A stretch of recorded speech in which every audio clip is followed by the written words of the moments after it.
Good morning, students. Let us discuss the topic protein structure and function. In the first 2-3 slides, we will be discussing the general properties of proteins.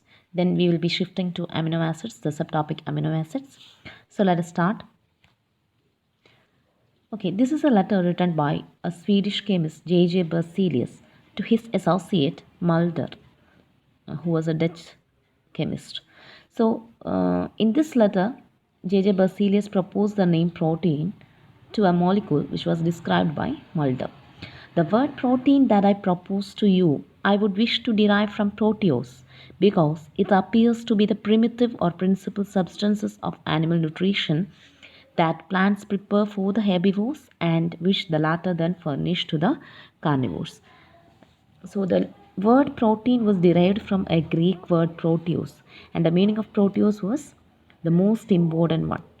So since they understood the importance of this biomolecule, which was described by Mulder, Berzelius proposed the name protein, which means the most important or the primary one.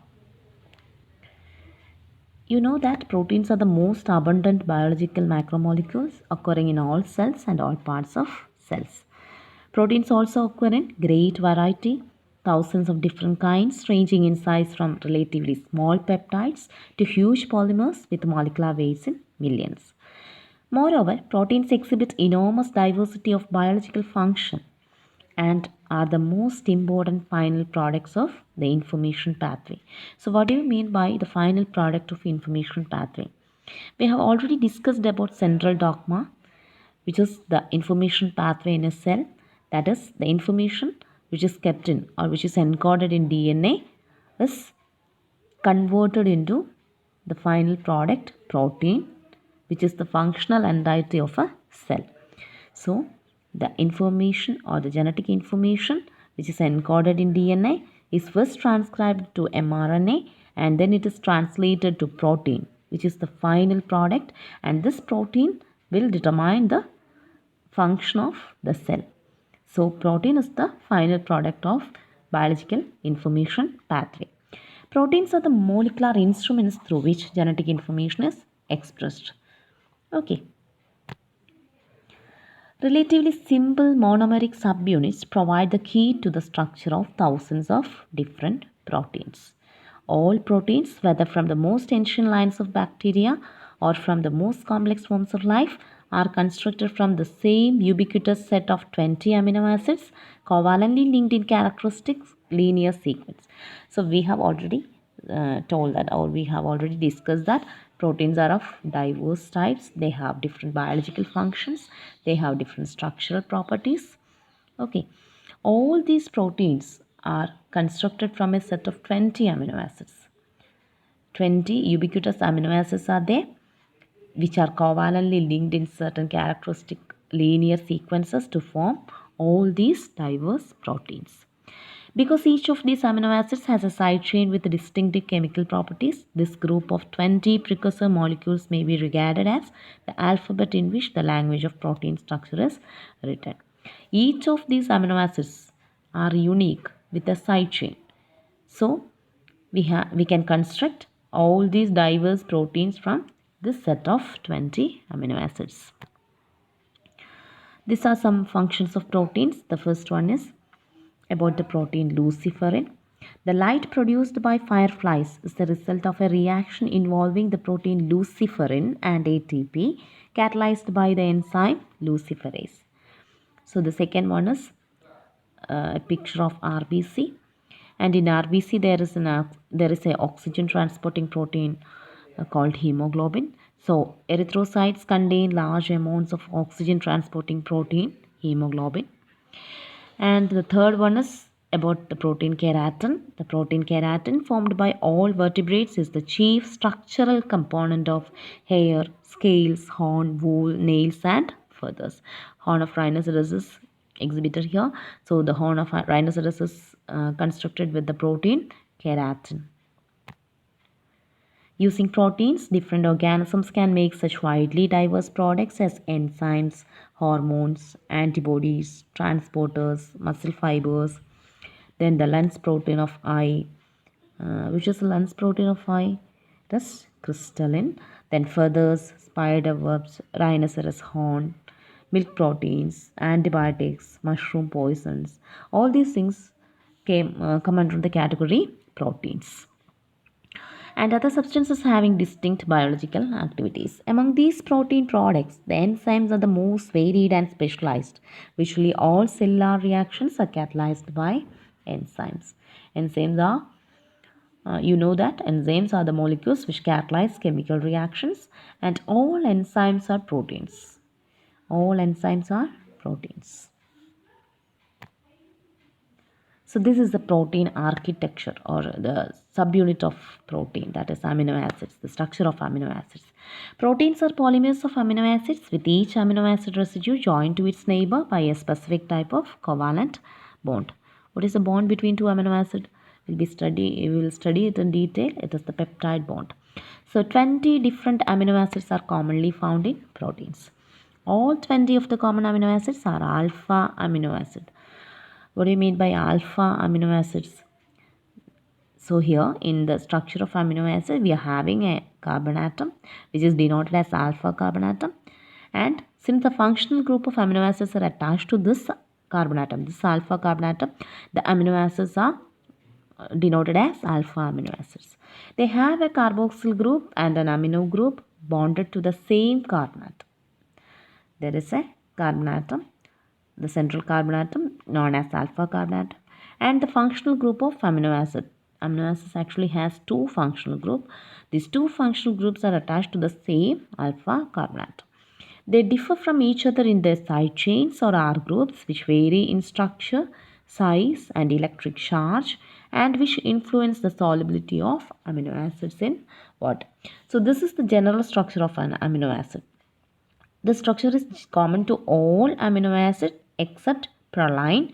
Proline is a cyclic amino acid, so it doesn't have this type of structure. The R group or side chain attached to the carbon is different in each amino acid.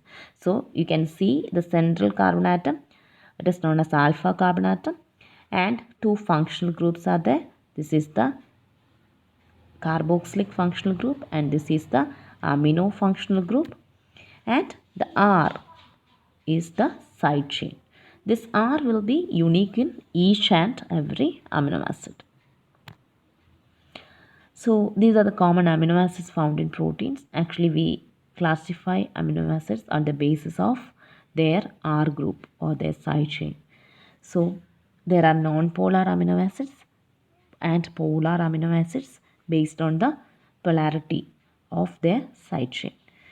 So non-polar amino acids are again classified into non-polar aliphatic amino acids and non-polar aromatic amino acids. Polar amino acids are categorized into polar uncharged amino acids, polar positively charged amino acids, and polar negatively charged amino acids. So the non-polar aliphatic amino acids are glycine, alanine, proline, valine, leucine, isoleucine, and methionine.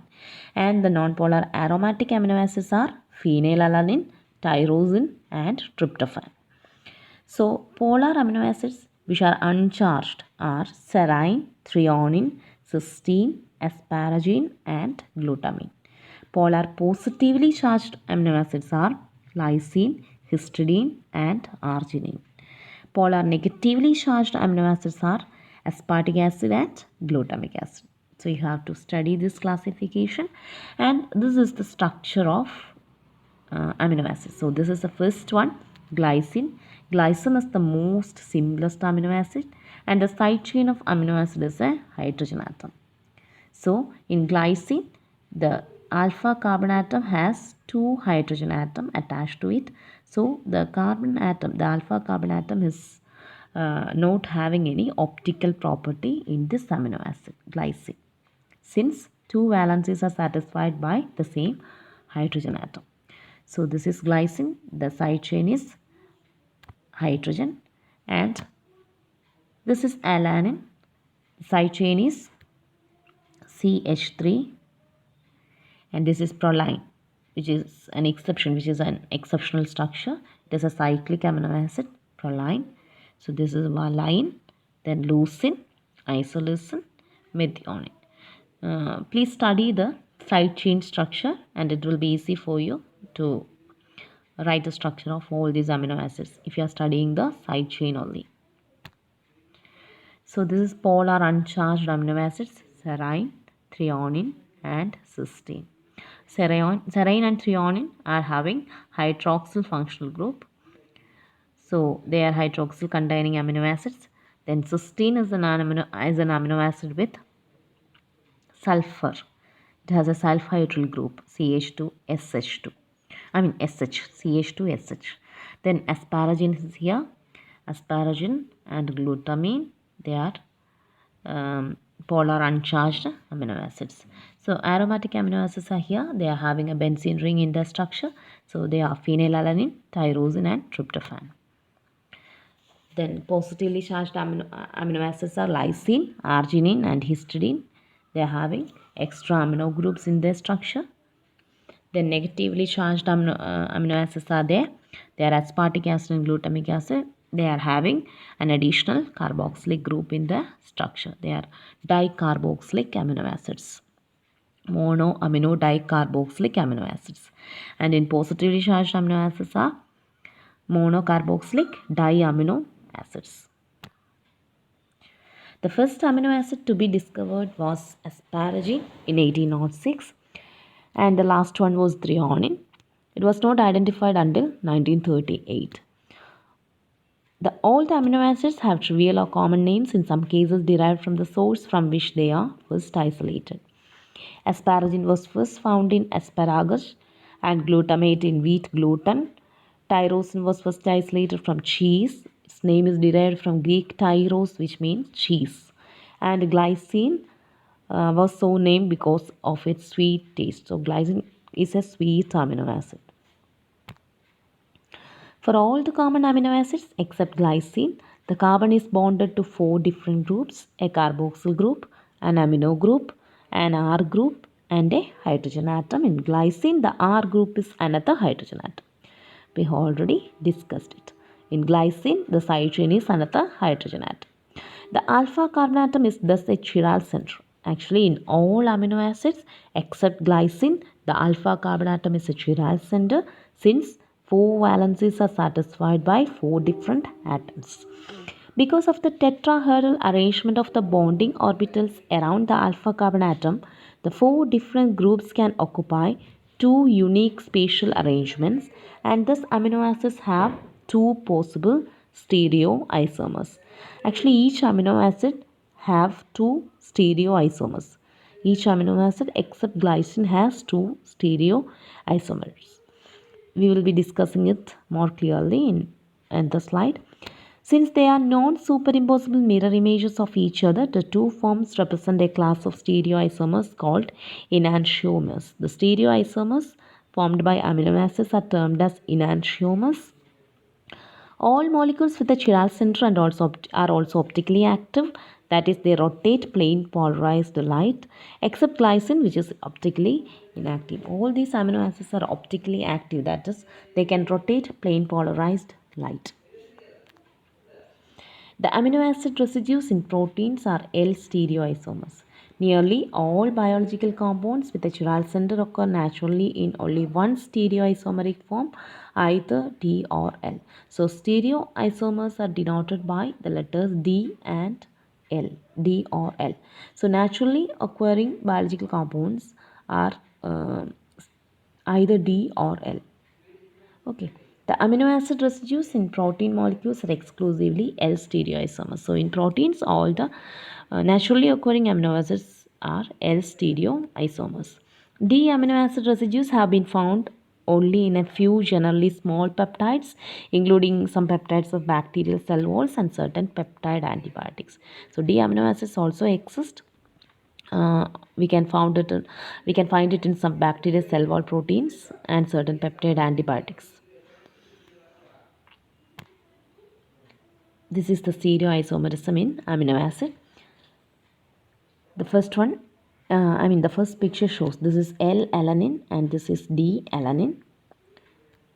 The stereoisomers of alanine, 2 different forms of alanine.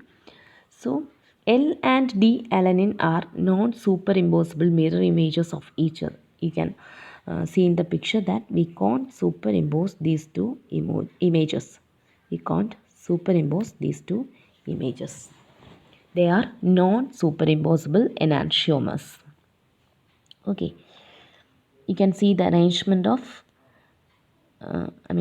side chain, the arrangement of all other atoms around the chiral center or the alpha carbon atom. So B, C, the two different conventions for showing the configurations in space of stereoisomers. This is the B and C is the perspective formulas. That is, in this structure, you can see if we are putting this molecule, this L-alanine and D-alanine in a plain sheet of paper, the solid wedge-shaped bonds will project out of the plane of paper and the dashed bonds behind it. So you just suppose that we are putting this L-alanine and D-alanine in a sheet of paper. Then we can see this NH3 and H will project upwards from the plane of paper, and the carboxylic group and CH3 will be projecting downwards from the plane of paper. Okay, understand? So this is the perspective formula. This one, B and C are the perspective formula of stereoisomeric forms of alanine, and the C and D are projection formula. So in projection formula, the horizontal bonds are assumed to project out of the plane of paper, the vertical bonds behind it. So in projection formula, the horizontal molecules, the horizontal atoms which are attached to the carbon atom will be projecting outwards from the plane of paper, and the vertical bonds, that is here the carboxylic group and CH3 will be projecting downwards from the plane of paper. So this is the stereoisomeric structure of alanine. Two forms are there, L-alanine and D-alanine. They both of them are non-superimposable images. That is, we cannot put one above the other with close coordination. Okay, they are non-superimposable images. When chiral compounds are formed by ordinary chemical reactions, the result is a racemic mixture of D and L isomers, which are difficult for a chemist to distinguish and separate. So, in ordinary chemical reactions, these chiral compounds will be formed as a mixture of L and D stereoisomers. But to a living system, D and L isomers are as different as the right hand and left. But in biological system, this D and L isomers are different like our right hand and left hand. You can distinguish both these isomers easily in natural systems or in living system. The formation of stable repeating substructures in proteins generally requires that their constituent amino acids be one of the stereochemical series. Cells are able to specifically synthesize the L isomers of amino acids because the active sites of enzymes are asymmetric, causing the reactions they catalyze to be stereospecific. So, in a living system, L isomers of amino acids are specifically synthesized since the enzymes in systems will catalyze the reactions like they are stereospecific enzymes. They will catalyze only one isomer of amino acid, that is the L isomer of amino acids. So all the enzymes in our system are stereospecific. They will be synthesizing L isomers of amino acids. So amino acids classification based on side chain groups. Based on the type of functional group present in amino acids are classified into aliphatic, aromatic, acidic, basic, acidamide, sulfur and cyclic amino acids. We have already discussed with the pictures. Amino acids are classified based on their functional group as aliphatic, aromatic, acidic, basic, acidamide, sulfur and cyclic amino acids. Based on the characteristic of functional group, amino acids are classified as polar and non-polar amino acids. So based on the functional group, amino acids are classified as polar and non-polar amino acids. And amino acids classification based on nutritional requirement. Two types of amino acids are there, essential amino acids and non-essential amino acids. Essential amino acids are those amino acids which cannot be synthesized by the body. That is, we have to supply those amino acids, those essential amino acids through our diet. Example: methionine, arginine, threonine, tryptophan, valine, isoleucine, leucine, phenylalanine, histidine, and lysine. Of the 10 listed above, two amino acids, namely arginine and histidine, can be partly synthesized by adult humans, and hence they are called as semi-essential amino acids. So, arginine and histidine are semi-essential amino acids, that is, they can be partly synthesized by adults. Then the next category is non-essential amino acids. The other 10 amino acids which can be synthesized by the body are called non-essential amino acids. So, glycine, alanine, serine, tyrosine, cysteine, glutamic acid, aspartic acid, asparagine, glutamine, and proline. These amino acids can be synthesized by the body. So we don't want to supply this or to supplement our body with these 10 amino acids. These amino acids are called as non-essential amino acids. So this is a classification of amino acid on the base of metabolic weight. That is, amino acids can act as the precursors of either glycogenic compounds or ketogenic compounds. That is, they can act as the precursor for the synthesis of glycogen or glucose, or they can act as the precursor for fatty acid synthesis. So the amino acids which serve as precursor for fatty acid synthesis are known as ketogenic amino acid, and the amino acids which serve as precursors for the synthesis of glucogenic compounds are known as glucogenic amino acids. And there are some amino acids which can act as precursor for synthesis of both glucogenic compounds and ketogenic compounds. Such amino acids are called glucogenic and ketogenic. So this is a classification of amino acid on the base of metabolic weight. So glucogenic amino acid, that is alanine, arginine, asparagine, aspartate, cysteine, methionine, glutamate, glutamine, glycine, histidine, proline, serine, threonine, and valine. These amino acids are known as glucogenic amino acid. That is, they can behave as the precursor for glucogenic compounds, glucose or glycogen, etc. And tyrosine, isoleucine, phenylalanine, and tryptophan are known as glucogenic and ketogenic amino acid. That is, they can behave as the precursor for, they can act as the precursor for both glucogenic and ketogenic compounds. And leucine and lysine are ketogenic amino acids which can serve as the precursor for fatty acid synthesis. So there are some uncommon amino acids which have some important functions. So let us discuss some of them. In addition to the 20 common amino acids, proteins may contain residues created by modification of common residues already incorporated into a polypeptide. So these uncommon amino acids are usually modification of common amino acids. Among these uncommon amino acids, there are 4-hydroxyproline and 5-hydroxylysine are important uncommon amino acids. So 4-hydroxyproline, as you know, it is a derivative of proline. In the fourth position, hydroxyl group is attached in proline. So it is a derivative of proline. And 5-hydroxylysine is a derivative of lysine. And 4-hydroxyproline is found in plant cell wall proteins. And 5-hydroxylysine and 4-hydroxyproline are seen in collagen. Collagen, you know that it's a fibrous protein of our connective tissue. So both these uncommon amino acids are seen in collagen, and 4-hydroxyproline is present in plant cell wall proteins. Another uncommon amino acid is 6N-methyl-lysine. It is a constituent of myosin. Myosin is a protein found in our muscle. It's a contractile protein of our muscle. So 6N-methyl-lysine is a constituent of myosin. Then another uncommon amino acid is gamma-carboxyglutamate. Gamma-carboxyglutamate is found in blood clotting protein prothrombin.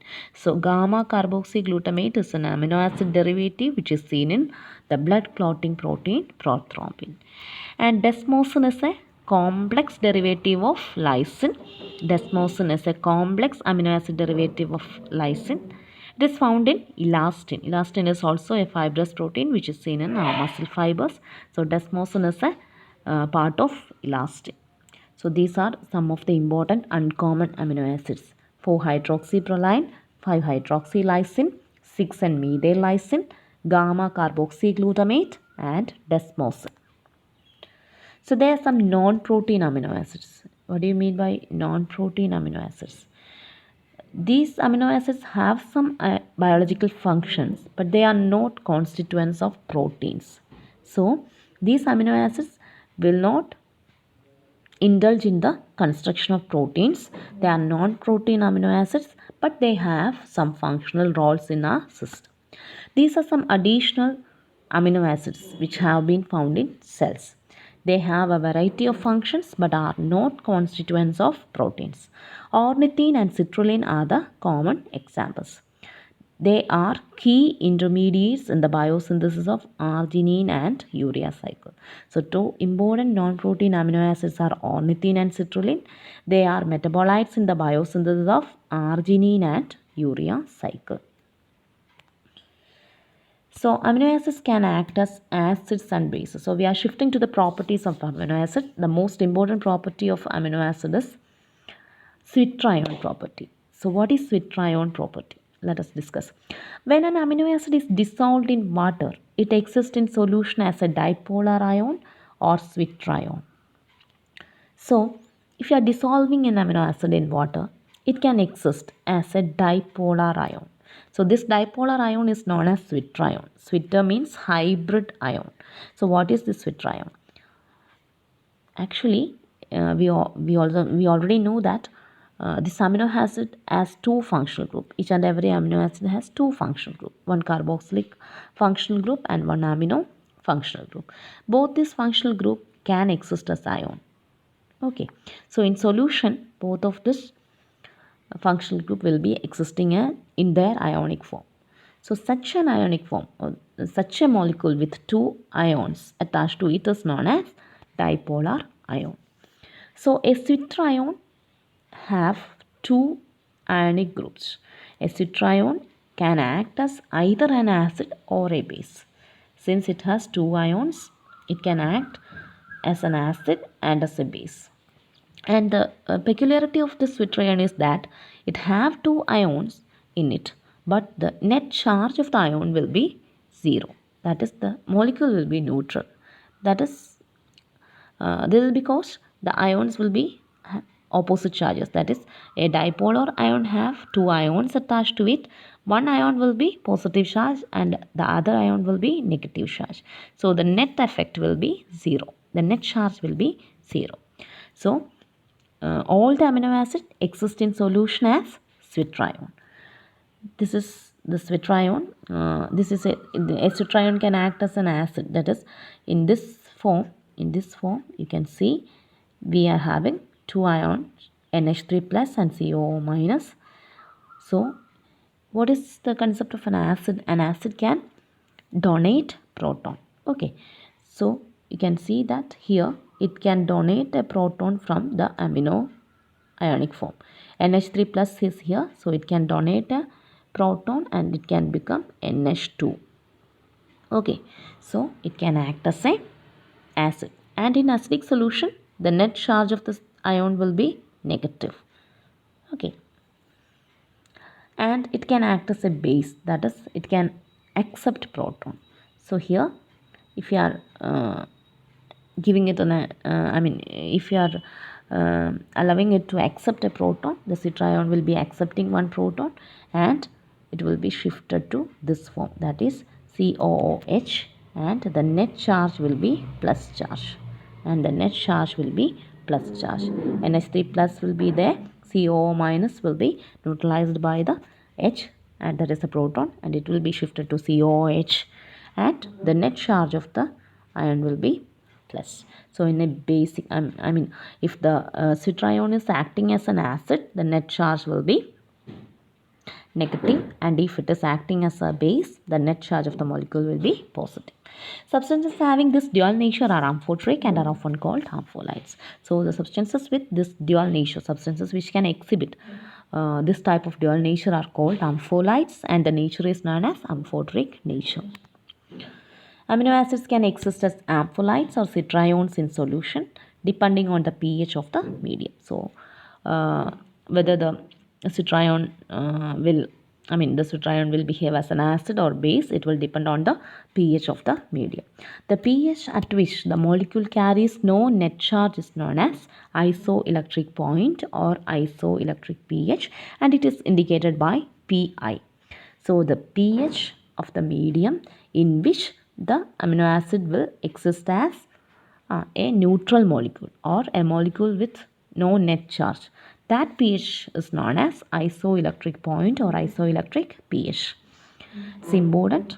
This isoelectric pH is very important. So in acidic solution, they are cationic in form, and in alkaline solution, they behave as anions. So in acidic solution, they will be positive. This amino acid will be having positive charge, and in alkaline solution, they will be having negative charge. At isoelectric point, the amino acid will carry no net charge. All the groups are ionized, but the charges will cancel each other. That we have already discussed.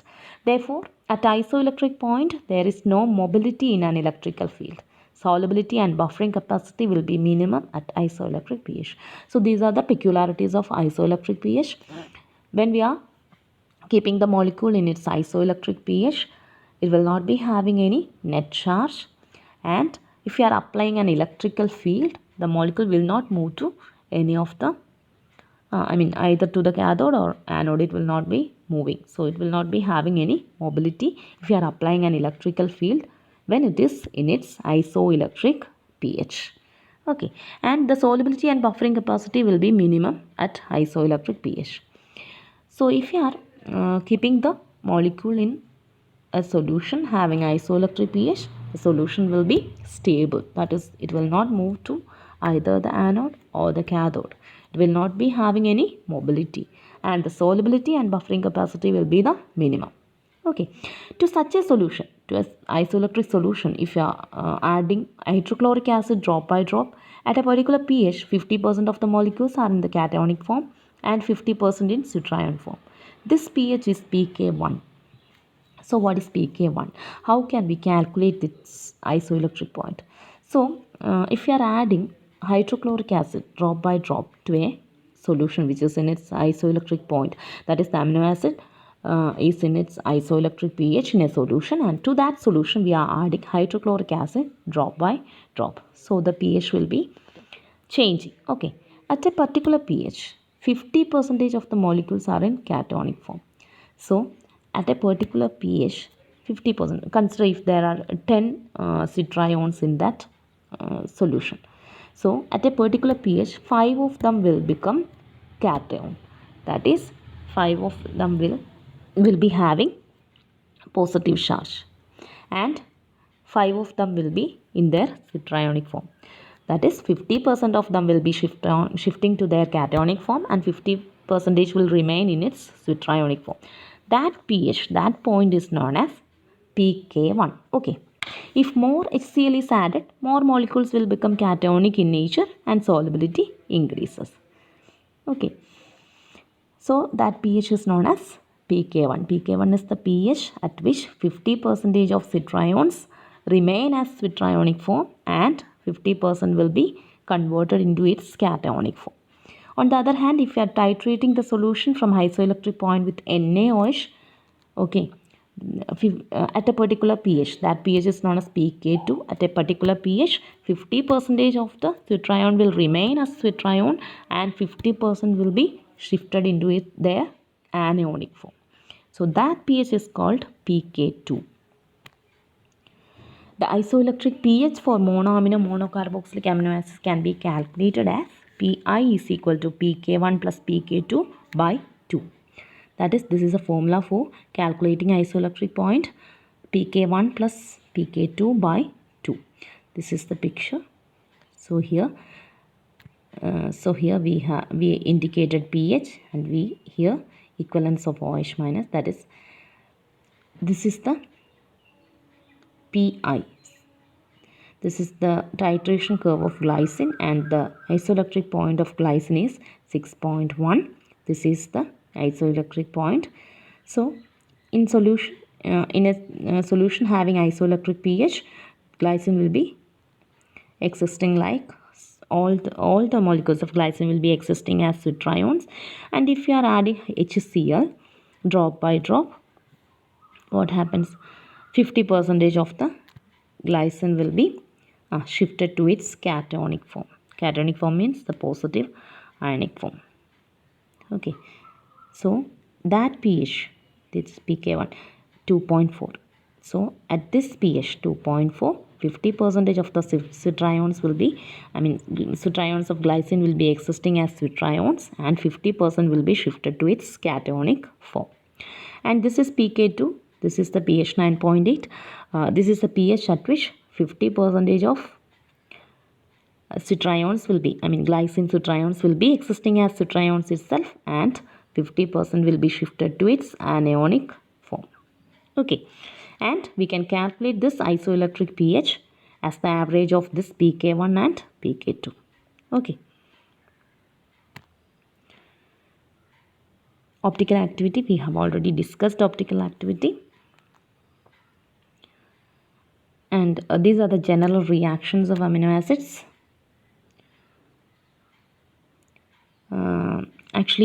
We have two functional groups in amino acids. So each functional group is responsible for some reactions. So these are some reactions due to carboxylic group: decarboxylation and amide formation. Decarboxylation, as the name indicates, the amino acids will undergo alpha decarboxylation to form the corresponding amine. So as a result of decarboxylation, amine will be forming, corresponding amine will be forming. That is, from histidine, histamine will form, tyrosine, tyramine will form, tryptophan, tryptamine will be forming, and lysine, cadaverine. From lysine, if decarboxylation is occurring, lysine will be converted to a form called, to a modified form called cadaverine. And glutamic acid will be converted to gamma aminobutyric acid. Gamma aminobutyric acid is a neurotransmitter. So GABA will be formed from glutamic acid by decarboxylation. Decarboxylation means removal of carbon dioxide. So in the next reaction, which involves the carboxylic group, is amide formation. The carboxylic group of dicarboxylic amino acids other than alpha carboxyl can combine with ammonia to form corresponding amide. That is, this reaction will occur in dicarboxylic amino acids, and the alpha carboxylic group will not be taking part in the reaction. The other than alpha carboxylic group, there are two carboxylic group in dicarboxylic amino acid, and the carboxylic group other than alpha carboxyl group will combine with ammonia to form corresponding amide. Aspartic acid will combine with ammonia to form asparagine. Glutamic acid will combine with ammonia to form glutamine. These amides are also components of protein structure. This asparagine and glutamine are components of protein structure. And the amide group of glutamine serves as the source of nitrogen for nucleic acid synthesis. So during nucleic acid synthesis, the nitrogen is provided by amide group of glutamine.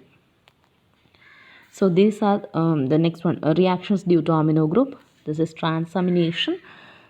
That one I have. Okay. Transamination is an exchange of functional group between any amino acid except lysine, proline, and threonine. So lysine, proline, and threonine will not undergo transamination. So transamination is the reaction by which functional groups are exchanged between amino acids and keto acids. So functional groups are exchanged between any amino acid and a alpha keto acid. So what is alpha keto acid? Alpha keto acid is having a oxygen, double bonded oxygen acids functional group. So here the alpha keto acids, common alpha keto acids are pyruvate, oxaloacetate, or alpha keto glutarate. This is the amino acid, and this is the alpha keto acid, and this reaction is enhanced or catalyzed by the enzyme transaminase, and we will be getting a new alpha keto acid and a new amino acid. So the amino group is usually transferred to the keto carbon atom of pyruvate, oxaloacetate, or alpha ketoglutarate, converting the alpha keto acid to alanine, aspartate, or glutamate respectively. So the amino group is transferred to the keto carbon atom of pyruvate. Okay, here to the keto carbon atom of pyruvate, oxaloacetate, or alpha ketoglutarate. These three are the common keto acids: pyruvate, oxaloacetate, or alpha ketoglutarate. So the amino group, this amino group can be exchanged. This amino group can be transferred to the keto carbon atom of pyruvate, oxaloacetate, or alpha ketoglutarate, converting the alpha keto acid to alanine. So the alpha keto acid will be converted to alanine if we are using pyruvate, and or if we are using oxaloacetate as the alpha keto acid, the alpha keto acid will be converted to aspartic acid. And if you are using alpha ketoglutarate as the alpha keto acid, it will be converted to glutamic acid or glutamate. So if you are using, I mean, pyruvate, we will be getting alanine. If you are using oxaloacetate, we will be getting aspartate. And if you are using alpha ketoglutarate, we will be getting glutamate. So we will be getting a new amino acid and a new alpha keto acid. Transamination reactions are catalyzed by specific transaminases, also called aminotransferases. So these are the transaminases are the enzymes which catalyze this transamination reaction. So in transamination, functional group, amino functional group is exchanged with alpha keto acid or the keto group of alpha keto acid. So exchange of functional group is occurring here. Amino group is exchanged with alpha keto group of alpha keto acid. So we will be getting a new alpha keto acid and a new amino acid. So this is the structure. Here we are using alanine and alpha ketoglutarate. So glutamate pyruvate transaminase here, and we will be getting pyruvate and glutamate. We will be getting glutamic acid instead of alanine. That is, the new amino acid is glutamic acid. Here also aspartate and alpha ketoglutarate are using.